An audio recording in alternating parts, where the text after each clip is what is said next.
Gulf രാജ്യങ്ങളിൽ വ്യാപക missile drone ആക്രമണവുമായി ഇറാൻ. റിയാദിൽ ഇറാൻ ഡ്രോൺ ആക്രമണത്തിൽ അമേരിക്കൻ എംബസിക്ക് തീപിടിച്ചു. വിവരങ്ങളുമായി ദീപ്തി ഗോപകുമാർ ചേരുന്നുണ്ട്. ദീപ്തി, ഇപ്പോൾ ഇറാൻ ഗൾഫ് രാജ്യങ്ങളിലേക്ക് വ്യാപക മിസൈൽ ഡ്രോൺ ആക്രമണം നടത്തിയിരിക്കുകയായിരുന്നു.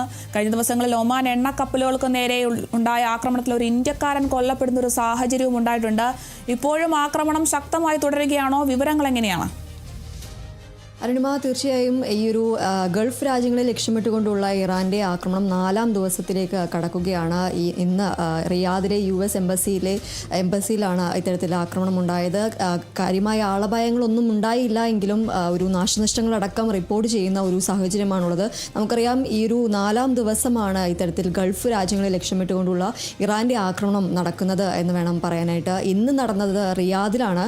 ഇത്തരത്തിൽ US എംബസി ലക്ഷ്യമിട്ടുകൊണ്ട് ഇറാൻ ആക്രമണം നടത്തിയത്. ഇതിലാണ് ഇത്തരത്തിൽ നാശനഷ്ടങ്ങളെല്ലാം റിപ്പോർട്ട് ചെയ്തിരിക്കുന്നത്. റിയാദിൽ ഒന്നിലേറെ ഇടങ്ങളിലാണ് ഇത്തരത്തിൽ ഈ ഒരു ആക്രമണം ഉണ്ടായിരിക്കുന്നത് എന്ന് വേണം നമുക്ക് പറയാനായിട്ടുള്ളത്.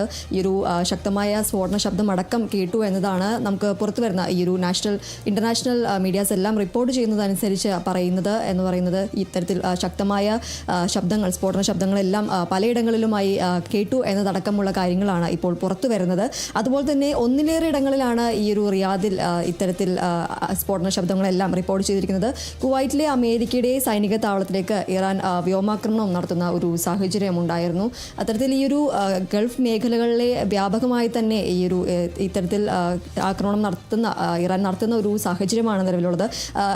എടുത്തു പറയേണ്ട ഒരു കാര്യം എന്ന് പറഞ്ഞു കഴിഞ്ഞാൽ, സുപ്രധാന പാതയായ ടെഹ്റാനിലെ ഹോർമൂസ് കടലിടുക്ക് അടച്ചിരിക്കുകയാണ്. ഇപ്പോൾ ഏറ്റവും പ്രധാനമായി പറയേണ്ട ഒരു കാര്യം എന്ന് പറയുന്നത്, കടലിടുക്ക് പൂർണ്ണമായും തന്നെ അടച്ചിരിക്കുന്ന ഒരു സാഹചര്യമാണ്. നമുക്കറിയാം, സുപ്രധാനമായ ഒരു പാത തന്നെയാണ് ഈ ഒരു ഹോർമൂസ് കടലിടുക്ക് എന്ന് പറയുന്നത്. അതിപ്പോൾ ഈ ഒരു യുദ്ധ സാഹചര്യം കണക്കിലെടുത്തുകൊണ്ട് പൂർണ്ണമായും തന്നെ അടച്ചിരിക്കുന്ന ഒരു സാഹചര്യമാണ്.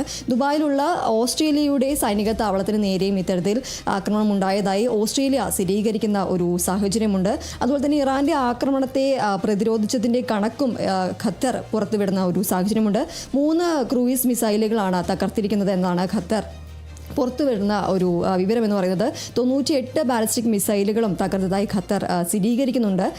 ഇതിനെതിരെ ഇപ്പോൾ ഈ ഒരു ഇറാൻ നടത്തുന്ന ഈ ഒരു ആക്രമണത്തിനെതിരെ ശക്തമായ രീതിയിൽ തന്നെ തിരിച്ചടിക്കുമെന്നതാണ് അമേരിക്കൻ പ്രസിഡന്റ് ഡൊണാൾഡ് ട്രംപിന്റെ ഒരു പ്രസ്താവന എന്ന് പറയുന്നത്. ഒരു 4 ആഴ്ചയോളം നീണ്ടു നിൽക്കുന്ന ഒരു ആക്രമണം തന്നെയായിരിക്കും, അല്ലെങ്കിൽ പ്രത്യാക്രമണം തന്നെയായിരിക്കും ഉണ്ടാകുക എന്നൊരു വിവരമാണ്, അല്ലെങ്കിൽ ഒരു വാർണിംഗ് എന്ന രീതിയിൽ തന്നെയാണ് ട്രംപ് നൽകുന്നത്. ഒരു 4 ആഴ്ചയടക്കം നീണ്ടു നിൽക്കുന്ന ഒരു ആക്രമണത്തിനാണ് അമേരിക്ക തയ്യാറെടുക്കുന്നത്, അല്ലെങ്കിൽ ഇതിന് ശക്തമായ രീതിയിൽ തന്നെ തിരിച്ചടി ഉണ്ടാകുമെന്നതാണ് ട്രംപിന്റെ ഭാഗത്തു നിന്നും വരുന്നത്.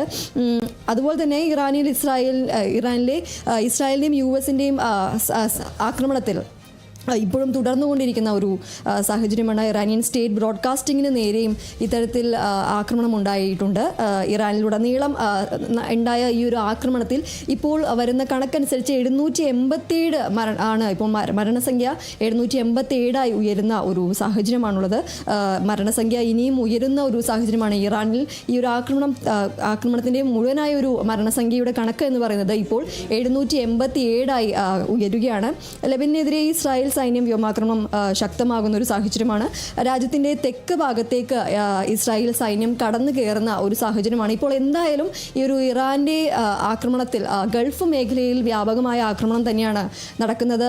ഇപ്പോൾ നമുക്കറിയാം, 4ാം ദിവസവും ഗൾഫ് മേഖലയിൽ ഇത്തരത്തിൽ ഇറാന്റെ ആക്രമണം നടക്കുകയാണ്. പല സ്ഥലങ്ങളിലും ഇത്തരത്തിൽ ഡ്രോൺ ആക്രമണങ്ങളടക്കം റിപ്പോർട്ട് ചെയ്യുന്ന ഒരു സാഹചര്യമുണ്ട്. അരുണിമ, ശരി, വ്യക്തമാണ്. യുദ്ധം 4ാം ദിവസത്തിലേക്ക് കടക്കുമ്പോഴും ഗൾഫ് രാജ്യങ്ങളിൽ വ്യാപക മിസൈൽ ഡ്രോൺ ആക്രമണം നടത്തുകയാണ് ഇറാൻ.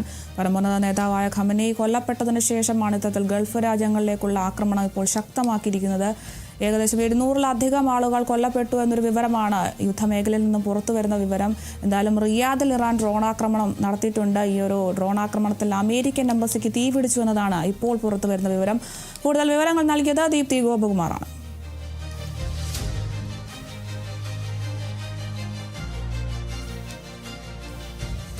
പശ്ചിമേഷ്യൻ യുദ്ധം മൂന്നാം ദിനത്തിലേക്ക് കടന്നതോടെ അന്താരാഷ്ട്ര വിപണിയിൽ ക്രൂഡ് ഓയിൽ വിലയിൽ അനിശ്ചിതത്വം തുടരുകയാണ്.